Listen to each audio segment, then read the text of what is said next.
Now I'm going to be discussing a little bit about remarriage.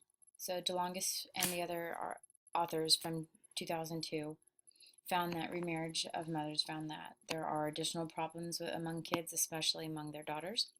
Amato, in his article from 2005, found that when new step families are formed, it can be very stressful because there's moving into new houses, moving into new neighborhoods, and the children have to learn or add to their rules and routines, and this can be difficult for them as well because they're set in their ways from their previous routines.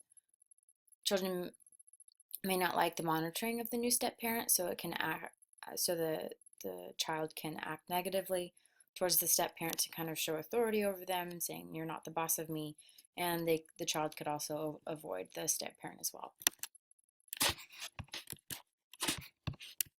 Some cons about remarriage, some pros about remarriage, according to DeLongis and other authors from 2002, is now that the parents, they're married and there is possibility for two parental incomes. This can provide some economic advantages and also provide more quality time with the kids because it's not a single parent out doing 2 or 3 jobs.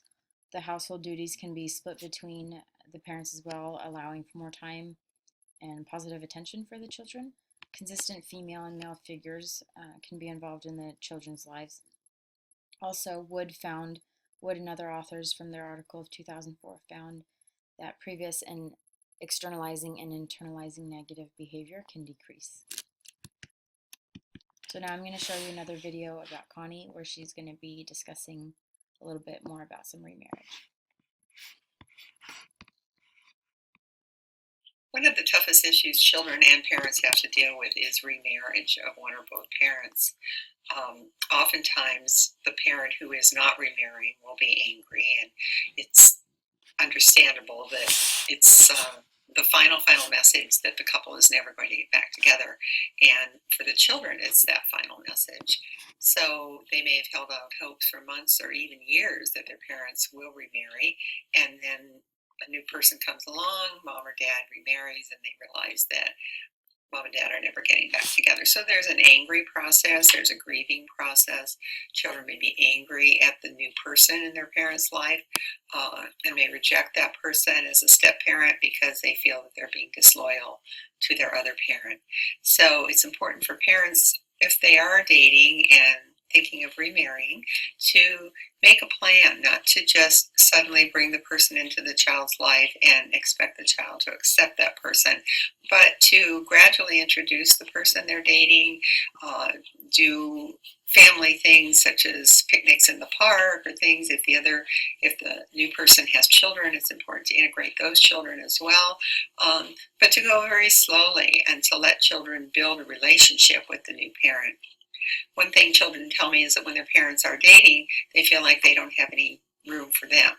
And if they hear the parents on the phone or they see their parent going off to meet with their new boyfriend or girlfriend, they feel neglected and abandoned.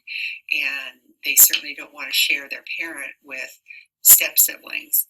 And so it's a time when it's especially important for parents to take the time to have one-on-one time with each of their children, to make sure that the child understands that his or her needs will always be met and that the new person is going to add joy to their lives, not take it away. I find that it's better if parents are going to remarry not to announce it too soon.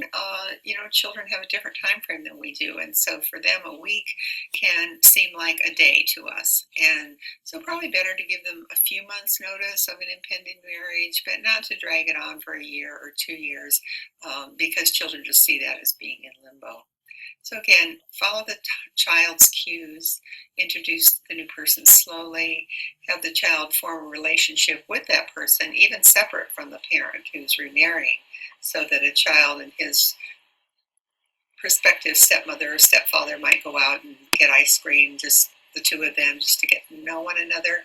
And again, a lot of reassurance for the child that the new parent or the new step siblings, if there are any, are never going to take the place of that child, and the parent's love for that child is unlimited and unending and will always be there. So going back Now to Eric Erikson and his theory. A little bit of a summarization would be that he developed 8 life stages, and according to our textbooks, Roger says that in each stage there's a specific goal that you work towards, and if you're not able to achieve that goal, there's a struggle or specific conflict that is specific to each of those stages. The child is able to use what he or she has learned in the past stages and build upon that in the new stages to come. So for middle childhood age, it is Eric Erikson's 4th stage, and during this time they are learning how to be industrious, or if they are not industrious, then inferiority happens. So according to Rogers, children who are able to find ways to succeed will learn to be industrious. Those who experience repeated failures will develop feelings of inferiority, hampering their chances of success in the future. Some things that happen during this age is children have officially started school. They are involved in more advanced social environments such as school and sports. So compared to Eric Erikson's last stage, that during that age, it's about 3 to 5. Those children are it's kind of learning through play. So here in the 4th stage, they have more opportunity to develop a more advanced sense of their world.